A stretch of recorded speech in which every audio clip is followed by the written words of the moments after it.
나누겠습니다. 하나님 말씀은 디모데후서 4장 9절에서 18절까지 말씀입니다. 디모데후서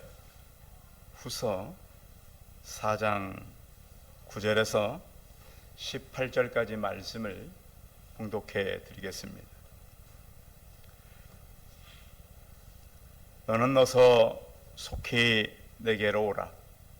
대만은 이 세상을 사랑하여 나를 버리고 데살로니가로 갔고, 그레스게는 갈라디아로, 디도는 달마디아로 갔고, 누가만 나와 함께 있느니라.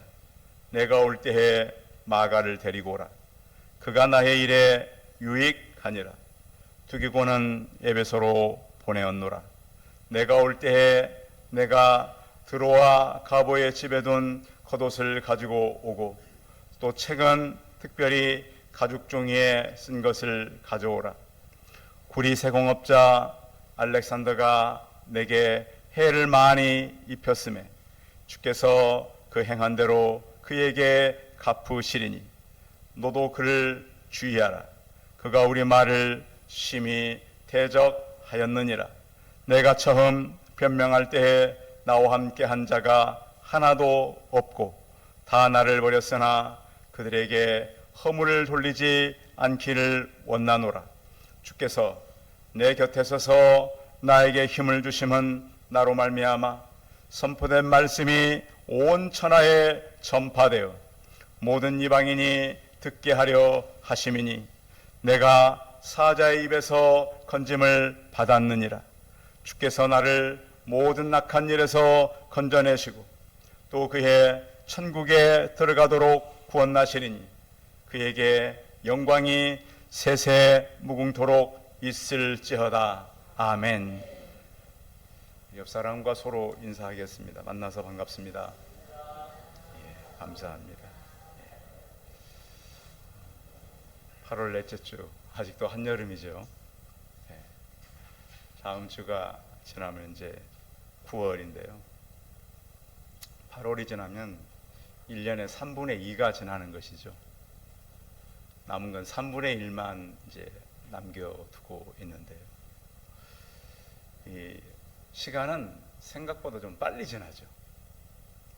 빨리 지나고 또 우리가 기대하지 못한 일들도 빨리 오는 경우가 참 많이 있습니다. 오늘은 이제 같이 나눌 이야기는 사도 바울 이야기입니다. 사도 바울이 처음에는 예수님을 믿는 사람들을 핍박했던 사람입니다.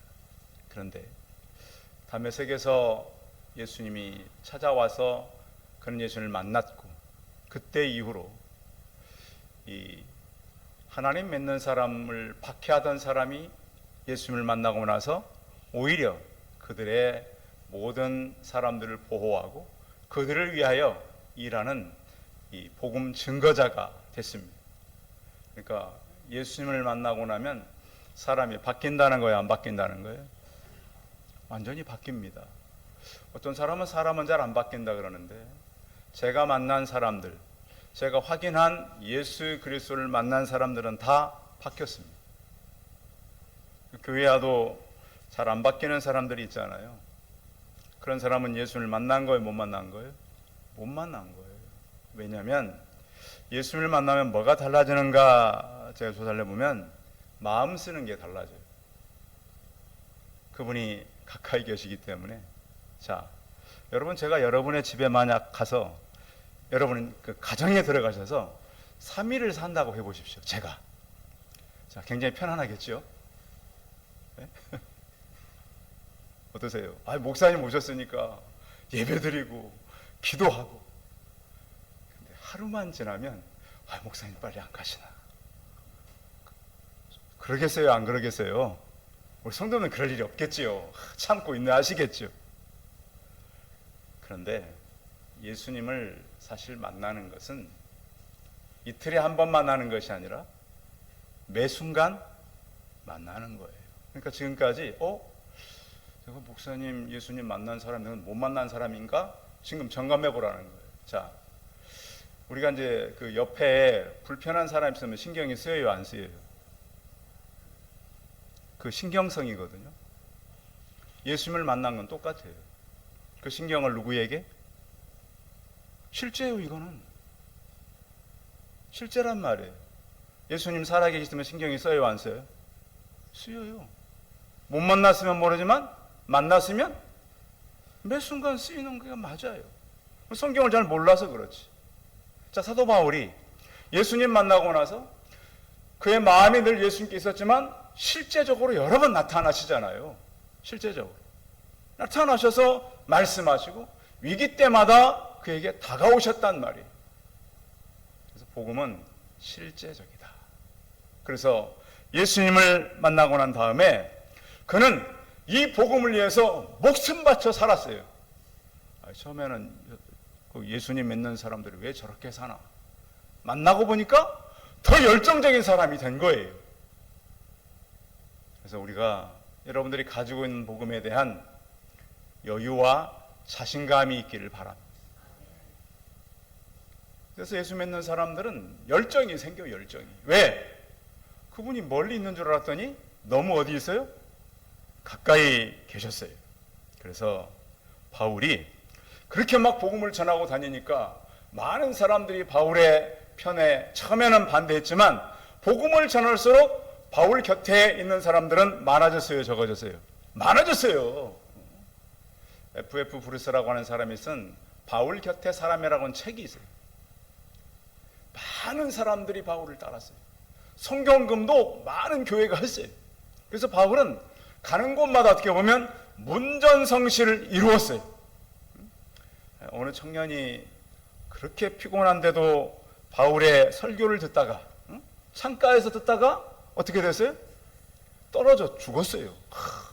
여러분 같은 그렇게 피곤한데 와서 듣겠어요? 졸다가 떨어 죽을 정도로 피곤한데 바울도 그렇지. 설교가 재미없으면 좀 유머라도 하던가. 너 조심해라 하면 설교하던가. 얼마나 열정적으로 설교했던지 졸는 것도 모르고 그냥 창가에 위에서 좀 보일 거 아닙니까? 이게 또 내려와서 앉히던지. 그런데 그렇게 열정적으로 설교하다가 청년이 떨어져서 죽었단 말이에요. 물론 살려냈지만 하나님의 말씀은 그렇게 매력이 있는 겁니다. 제가 만난 믿음의 사람들 참 말씀 열심히 읽어요. 왜? 이 말씀이 실제로 역사하거든요. 그러니까 그렇게 바울 곁에 많이 따라던 사람들이 바울이 이제 로마로 끌려가잖아요. 감옥에 들어가잖아요. 법정에 왔다 갔다 하고 그러니까 자 그렇게 따라다니는 사람들이 물론 저는 거리가 멀었기 때문이라고도 볼 수 있겠어요. 그런데 바울이 변호할 때 사람이 있었다고요, 없었다고요? 자, 16절 읽어봐요. 본문. 그렇게 문전성시를 이루었던 사람들이 16절 읽어봅니다. 시작.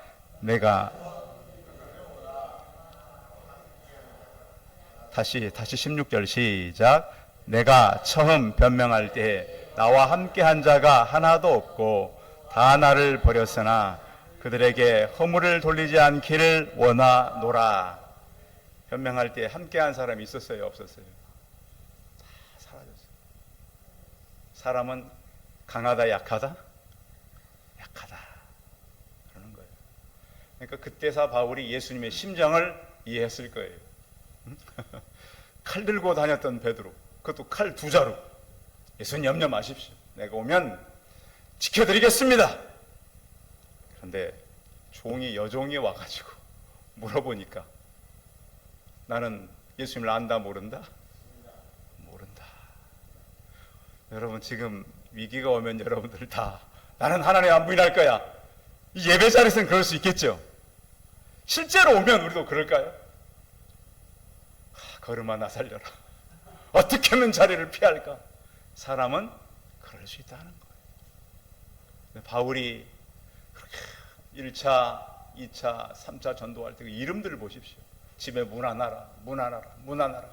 그러니까 얼마나 또 많은 사람들이 나옵니까? 바울 사역할 때. 그런데 그 사람들이 곁에 있었어요, 없었어요? 없었어요. 그래서 믿음의 길을 가는 것이 외로운 거예요? 기쁜 거예요? 외로워요, 외로워. 그래서 여러분들 혹시 믿음 생활하다가 힘든 일, 어려운 일 만났으면 아하, 바울도 그랬구나, 이런 위로가 있기를 바랍니다.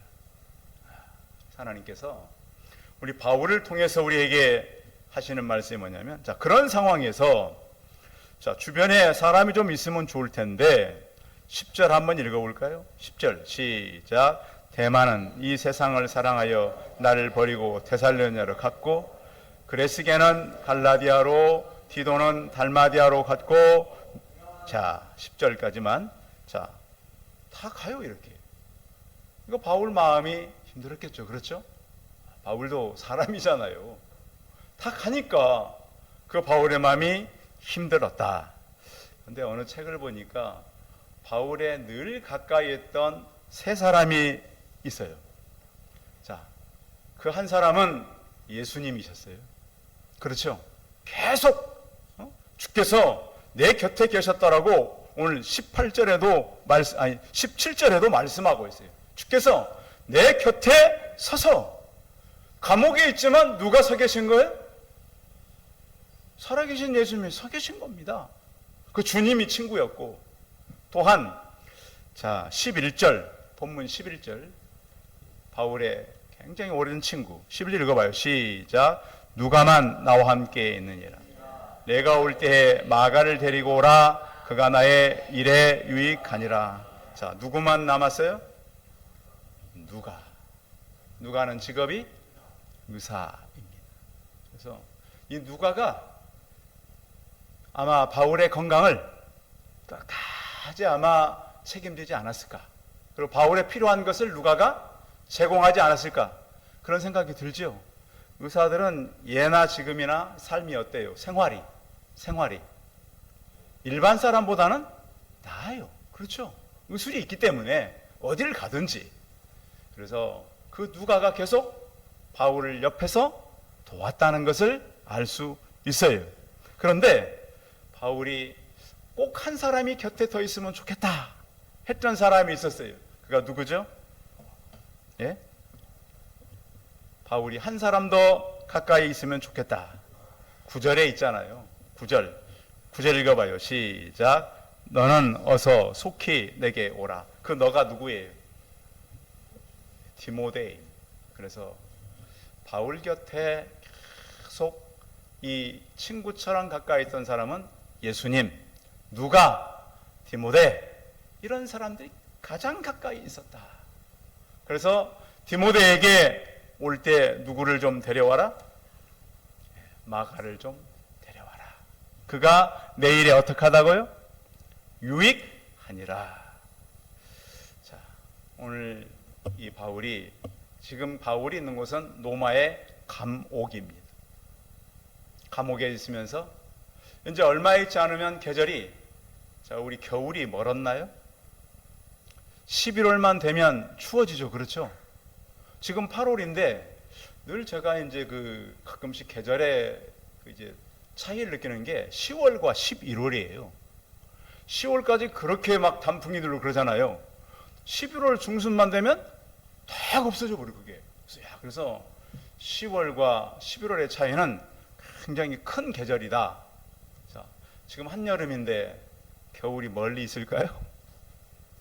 금방 옵니다. 금방 와요. 그런데 바울이 편지를 해서 디모데에게 계절 이야기를 합니다. 어느 계절이 오기 전에 와라? 오늘 본문은 넘어서 있는데요. 자, 거기 오늘 본문 좀 넘어서 21절에 있습니다. 21절 읽어봅니다. 시작. 너는 겨울 전에 어서 오라. 오블로와 부데와 리노와 글라우디아와 모든 형제가 다 내게 문안하느니라. 언제 와라? 겨울 전에 와라. 근데 왜 바울은 다른 계절이 아니라 겨울 전에 오라고 그랬을까요? 이유가 있겠죠. 자, 바울이 감옥에 있는데 지금 뭘 느끼는 거예요? 어쩌면 겨울 전에 본인이 죽을 수도 있다라는 절박함 속에서 쓴 편지인 것을 다 알아요. 그러니까 겨울이 되면은 지중해는 배를 타고 항해하는 것이 쉽지 않아요. 지금은 뭐 어렵지 않습니다만 1세기 때는 겨울의 계절에는 항해가 일시적으로 끊기기도 하고, 그리고 또 지금 에베소와 이 로마는 거리도 멀고, 그러니까 그 전에 와야만 우리가 만날 수가 있다. 근데 성경은 만났다는 얘기가 있어요, 없어요? 어느 서신에도 만났다는 이야기는 없어요. 그렇죠. 그래서 그 이유는 모릅니다. 그런데 바울은 살며 지금 감옥 안에 있으면서 디모데에게 겨울 전에 오라. 모든 시기는 때가 있잖아요. 때가 있어요. 그래서 지금 우리 인생에 있어서 우리는 무엇을 할 때인가? 씨는 주로 봄에 뿌리기도 하고, 또 내년에 거둘 것은 지금의 곡식을 거둬 또 뿌리기도 하잖아요. 지난주에 보니까 벌써 고구마가, 햇고구마가 나왔어요? 난 지난주에 봤는데. 저희 이제 우리 친절한 우리 형님 댁이 이제 잠시 어른들이 하던 땅을 묵힐 수가 없어서 밭을 조금씩 일구세요. 근데 거기서 뭐가 나면은 저희 집에 꼭 갖다 주셔. 얼마나 신실한지 몰라. 가끔씩 우리가 이제 반찬 주일날 사용하기도 하는데, 보니까 그 햇고구마가 벌써 나왔더라고. 그래서 야, 우리는 겨울에나 초겨울에나 고구마 얼릴 때 봤는데 빨리 나왔다. 그래서 계절이 한여름에도 이렇게 아주 색깔로 너무 예뻐요. 그래서 야, 고구마가 벌써 나오는구나. 그래서 시간이 빨리 지난다. 계절이 빨리 지나듯이 우리 인생도 심을 때가 있고 거둘 때가 있는 거잖아요. 여러분, 지금이라도 여러분들 영원한 일을 위해서 꼭 뿌리시기 바랍니다. 그리고 우리는 또 뿌리면서도 뭘 해야 되냐면 우리 인생의 장래를 준비하며 살아야 합니다. 우리 미래를. 그래서 예수님께서 슬기로운 다섯 처녀와 미련한 다섯 처녀를 통해서 등이 아니라 무엇까지 준비하라? 기름까지 준비를 하라. 신랑이 언제 온다? 생각보다 늦게 올 수도 있다. 그래서 우리 이 땅에 살면서 귀해라는 것, 그런 이야기 있잖아요. 귀해라고 하는 것은 앞머리는 풍성한데 뒷머리는 어떤 머리? 대머리란 말이 있잖아요. 앞머리가 풍성해서 잡으려고 기다렸더니 금방 그 머리가 지나고 뒷머리를 보니까 무슨 머리? 대머리. 잡을 수가 없다는 귀해라는 게. 그래서 귀해는 항상 있는 것이 아니고 주어졌을 때 귀해를 따라 살아가라는 거예요. 어떤 사람이 이제 사업을 하는데 이런 사람이 찾아왔어요. 당신 그 사업하는 것으로 이웃을 좀 도우십시오. 그러니까 사업에 바쁜 사람이 도우려고 하겠어요? 일에 바쁘겠어요? 일에 바쁘죠. 막 일하면 뭐가 생기니까? 돈이 막 생기니까. 며칠이 지났는데 막 서로 이렇게 막 그 서류에다 막 도장을 찍고 막 바쁜데, 지난번에 와서 뭐 이웃 도와주는 사람이 또 왔어요. 또 와가지고 돈만 벌지 말고 좀 도와주십시오. 이 사업하던 사람이 환영했겠어요? 내쫓았겠어요? 가라고 내쫓았어요. 근데 세 번째 얼마 후 이 사람이 또 왔어요. 왜 오셨어요? 그 사람이 사업하는 사람의 손을 딱 잡는데 손이 차가워요. 누가 왔을까요? 죽음이 왔어요. 우리가 하는 일, 여러분, 너무 일도 많고 바쁘지만 우리 생명이 멈추기 전에 하나님께서 맡긴 일들을 돌아보며 하시기 바랍니다. 그러니까 여러 일이 여러분 바쁘잖아요. 그러니까 하나님을 만나고 난 다음에 누구의 신경을 쓰라고요? 예수님에게 신경을 쓰라고요. 사실 그 단어는 마음 쓴다는 용어보다 좀 더 심오한 얘기가 신경 쓴다는 이야기. 그 신경을 어디에 쓰다 오셨어요? 예수님께 쓰시기 바랍니다. 그렇게 살아가시기 바랍니다. 욥이 고백한 게 있습니다. 참 그 욥은 오랜 고난을 받았지만 욥을 통해서 우리가 배울 수 있는 고백은 뭐냐면, 전에는 귀로만 듣던 하나님을 눈으로 본다라고 하는 것입니다. 언제 제가 기회가 있으면 AI가 만든 천국 동영상 오늘 오후에 한번 찾아서 보여주든가. 그 천국의 모습이 얼마나 아름다운, AI가 만든 천국. 그래서 하나님, 전에는 우리가 고난을 당했지만 하나님의 시간에 우리의 눈으로 하나님의 응답을 보시기 바랍니다. 그걸 꿈꾸시고 사시기 바랍니다. 지금 우리가 고난 중에 있는 성도들도 있고 어려움 중에 있는 성도도 있어요. 그런데 하나님은 때에 따라서 우리에게 간증할 수 있는 아름다운 일을 주신다. 그런 거예요. 그래서 바울이 디모데에게 겨울에 이 시간이 있지 않느냐, 그 전에 만날 수 있는 시간대에 찾아와라, 이렇게 말하는 겁니다. 그리고 오늘 성경에서 오는데 마가를 데리고 오라 그러는데요, 성경에 보면 마가 때문에 바나바랑 크게 다투잖아요. 성경에 보면 어떻게 다퉜다고 기록되어 있어요? 심히. 이것은 설전이에요. 설전. 말로 싸운 거예요. 그렇다고 치고받고 한 건 아니고요. 그런데 그 앞에 그 용어들을 보면, 자, 바나바는 마가를 어떻게 하자 그랬죠? 데리고 가자. 바울은 뭐라 그랬어요? 데려갈 수 없다. 근데 보면 그 용어가 그 미완료형으로 되어 있어요. 그러니까 미완료로 하는 얘기는 여러 번 했다는 얘기예요. 둘이. 자, 바나바는 마가를 어떻게 하자? 데리고 가자. 바울은 안 된다. 계속 그러다가 심히 다툰 거예요. 그러면 자, 마가가 상처받고 그 사역에 맞춰졌습니까? 누가 데리고 가죠? 바나바가 데리고 가요. 그래서 이 마가는 바나바의 양육 성공자입니다. 바나바가 잘 데리고 와서 양육시킨 거예요. 그래서 오늘 바울이 마가는 안 된다 그런 사람을 지금 그 일에 어떻게 하다고요? 유익한 사람으로 변했다. 그런데 바울 서신에 보면 이 마가에 대해서 바울이 3번 언급한 게 나옵니다. 어디에 나오냐면 골로새서에 보면 마가를 환영해라. 그리고 빌레몬서에 보면 마가에 대한 나의 동역자라 그래요. 오늘 여기에서는 그 마가를 어떻게 하라고요? 데려와라. 올 때 꼭 데려와라. 그러니까 믿음의 씨는 절대 사라지지 않습니다. 사람들은 막 거기만 생각하고 바울 때문에 마가가 시험 들었다. 그리고 성경에 무슨 복음이 있어요? 마가복음. 4복음서 중에 제일 먼저 쓴 것이 마가복음. 마가복음을 기준으로 마태복음, 누가복음, 요한복음이 기록됐다는 걸 우리는 이해하셔야 됩니다. 그런 인물이 바울과 바나바 사이에서 탄생된 것입니다. 그를 꼭 데려와라. 그리고 또 올 때에 가져올 곳이 있는데 2가지가 더 있다. 13절 읽어봅니다. 13절 시작.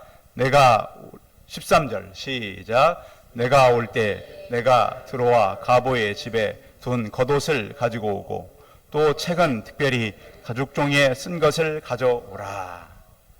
자, 뭐가 무엇을 가져오라고요? 겉옷과 가죽 종이에 쓴 것을 가져와라. 2가지. 근데 제가 이제 많은 이 주석도 읽어보고 또 다른 사람들의 설교도 읽어봤는데 바울이 옷의 용도를 얘기했어요, 안 했어요? 옷의 용도를. 대개는 어떻게 말씀하죠? 감옥이 추우니까. 근데 사실 근데 바울 곁에는 바로 옆에 지금 누가 있어요? 누가가 있잖아요. 누가가. 근데 정말 용도가 없으니까, 이 옷의 용도는 없으니까. 근데 제가 겪은 사건이 하나 있는데, 저희 이제 아버지께서 제가 개척하던 해에 떠나셨잖아요. 그래서 이제 경찰병원에서 장례식을 치렀는데, 이제 장례식을 다 이제 마칠 때 그 마지막 날 발인 예배, 이제 입관해서 떠나기 전에 마지막 드는 게 발인 예배잖아요. 무덤 가서 화관 예배 하는 거고. 발인 예배를 마치고 주변에 보니까 웬 보따리가 하나 있었어요. 그러니까 막 워낙 바쁘게 막 치루었으니까. 그래서 도대체 이 보따리가 뭔가 하고 열어보니까 수의였어요. 수의. 그러니까 어머니도 그걸 어머니가 가져오셨거든요. 바쁘니까 우리가 얘기를 못 해주는 거예요. 아버지는 아신 거예요. 자기가 생명에 떠날 걸. 그걸 준비해놓고 간 거예요. 우리는 몰랐으니까 제가 풀어봤어요. 사람은 그래서 제가 그걸 느꼈어요. 아버님 연세가 그때 74세였어요. 느낌이 있다 없다? 있다라는 거죠. 그래서 저는 오늘 바울의 이야기도 혹시 성경에는 없지만 용도는 없지만 바울이 혹시 그렇게 하려고 하지도 않았는가? 뭐 상상일 뿐이니까요. 전 그런 생각을 해봤어요. 사람들이 추워서 옷이 필요해서 그럼 누가가 있잖아요. 근데 뭐하러 그 멀리 있는 디모데를 거기서 가보의 집에 있는 옷까지 가져오라 하는가? 그런 생각이 제게 들더라는 거예요. 성도 여러분, 또 하나 뭘 바울이 가져오라 그랬어요? 겉옷하고 또 하나? 예, 특별히 가죽송이에 쓴 것을 가져와라. 요즘 청소년들에게 무덤까지 가지고 가고 싶은 게 뭐냐고 물어보면 뭐라 그런다고요? 예? 청소년들이 무덤까지 가지고 싶은 물건 하나. 예? 휴대폰. 응? 그 휴대폰. 자기 무덤에 묻을 때 그것까지 가지고 싶다, 휴대폰. 근데 제가 어릴 때는요, 교회 장로님들이나 권사님들이 돌아가시면 장례식 때 그분들이 쓰던 성경책을 어떻게 한 줄 아세요? 관에 넣어드렸어요. 용도는 모르겠어요. 바울이 옷도 그렇고 성경도 용도는 없으니까 다 상상할 뿐이에요. 그래서 아마 이 책은 뭐 무덤이 아니래도 마지막까지 지금 얼마 안 남은 줄 아니까 간직하고 싶었던 책이 아니겠는가. 물론 하나님의 말씀 맞아요. 여러분도 여러분의 손길이 묻은 성경책 있어요, 없어요? 책에도 있어요. 이건 아니에요. 이 전에 썼던 여러 번 읽고 그거 가지고 수번을 읽은 책이 하나요. 성경책이 있어요. 가끔씩 이거 보다가 잘 모르면 그 책을 저는 그 성경책을 봐요. 아마 그 성경책은 바울이 계속 가지고 다녔다. 그리고 미처 붙잡혀 가느라고 못 가져갈 수 있는 그 성경책이 아닐까. 성도 여러분, 그래서 여러분들 곁에는 여러분들이 마지막까지 가지고 가고 싶은 성경책이 있기를 바랍니다. 내가 읽고 하나님을 만나고 그 말씀 속에 힘을 얻고 하나님을 새롭게 만드는 하나님 말씀의 책이 여러분 곁에 있으면 좋겠습니다. 그래서 하나님께서 오늘 바울을 통해 하시는 말씀은 마가를 데려오고 옷을 가져오고 성경책을 가져오는데 용도는 알 수 있다 없다? 없다. 바울이 말을 안 했다. 다 상상이다. 그러나 우리는 바울의 시간은 지금 어떤 시간을 가고 있다? 죽음의 시간을 가고 있다. 그래서 이런 말씀들이 여러분들 안에 좀 정리가 있기를 바랍니다. 크리스찬 신문에 났던 그 이야기입니다. 우리 김동길 목사님 아시죠? 소천하셨는데 그분이 썼던 글에 이게 있습니다. 그러니까 사람은요, 어떤 것으로부터 나중에 이 바울이 이제 그 바울을 방해했던 그 세공업자가 있었잖아요. 그 이름이 누구예요? 알렉산더. 그 사람도 너무 목회에 방해를 받은 사람이 맞아요. 그런데 우리도 살면서 우리 삶에 방해를 줄 수 있는 사건이 있을 수 있어요. 김동길 목사님이 가장 크게 방해를 받았던 건 어릴 때 그 일찍 돌아가신 그 동네의 시신을 보고 충격을 받았어요. 초등학교를 가는 길에 얼어 죽은 거지 시신이 가마니에 쌓였는데 어린 학생이 너무 걸고 충격받은 거예요. 와, 죽음이 이렇게 무섭구나. 그때부터 굉장히 고통을 당한 거예요. 그런데 그 고통을 언제 벗어버렸냐면 그 글에 있어요. 40이 넘어서 죽음에 넘은 공포를 이길 수 있었는데 나는 어머니의 죽으심을 보고 그 공포를 이겼다 그랬어요. 어머니가 돌아가시는, 너무 편하게 돌아가시는 거예요. 죽음이 저런 거면 얼마든지 죽을 수 있겠구나. 그 공포가 떠나갔다는 거예요. 성도 여러분, 바울이 죽음을 앞두고 마가를 데려오고 옷을 가져오고 성경책 가져오고 또 그 사람들에게 여기 있는 대로 갚지 않겠다고 말해요. 자, 주께서 그 행한 대로 그에게 갚으시리니 너도 그를 주의하라. 그리고 처음 변명할 때 아무도 없었는데 허물을 내가 돌리지 않겠다. 오늘의 핵심은 사실 그런 것은 아니었고요. 바울이 디모데에게 편지했던 최종적인 목적은 17절 그 안에 있습니다. 17절 읽어봅니다. 시작. 주께서 내 곁에 서서 나에게 힘을 주심으로 나로 말미암아 선포된 말씀이 온전히 전파되어 모든 이방인이 듣게 하려 하심이니 내가 사자 입에서 건짐을 받았느니라. 자, 내게 힘을 주고 힘을 주심은 나로 말미암아 선포된 무엇이?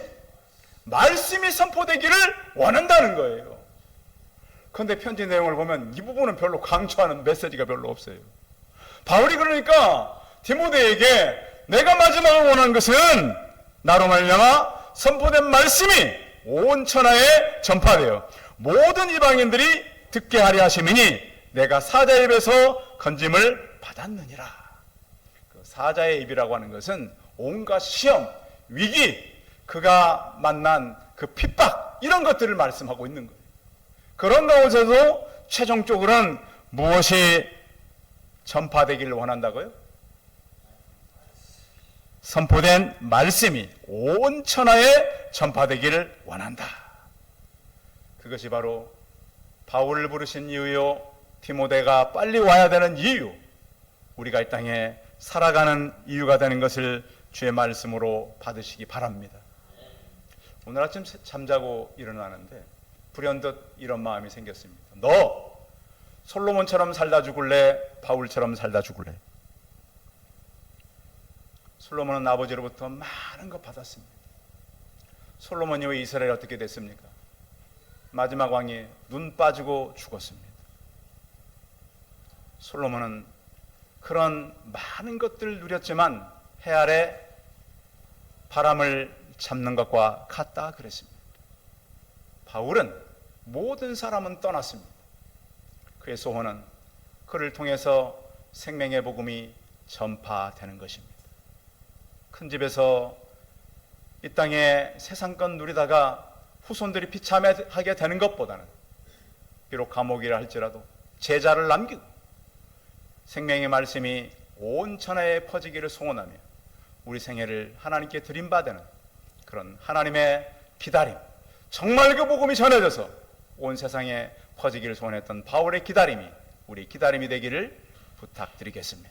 기도하겠습니다. 전능하신 하나님, 바울은 그의 기다림은 사실은 디모데가 빨리 오는 것도 아니었고 옷을 기다린 것도 아니었고 가죽 종이에 쓴 것도 아니었습니다. 주께서 내 곁에 서서 힘을 주사 전파된 말씀이 모든 이방인이 듣게 하려는 것이었습니다. 하나님, 우리가 왜 하나님 앞에서 부름을 받았습니까? 우리가 알고 있는 영생의 말씀, 우리가 누리는 영원한 세계, 우리가 알고 있는 하나님 나라가 확장되는 것이 우리의 기다림이 되게 하여 주옵소서. 주님께서 이 땅에 오셔서 마지막으로 우리에게 부탁한 이 생명의 복음을 온 천하에 전하는 우리가 되게 하여 주옵시고, 말씀을 통해서 우리가 하나님 바른 신앙관을 가지고 이 땅에 살아가는 하늘의 사람들 되게 하여 주옵소서. 주 예수 그리스도의 이름으로 기도하여 싸움나이다. 아멘.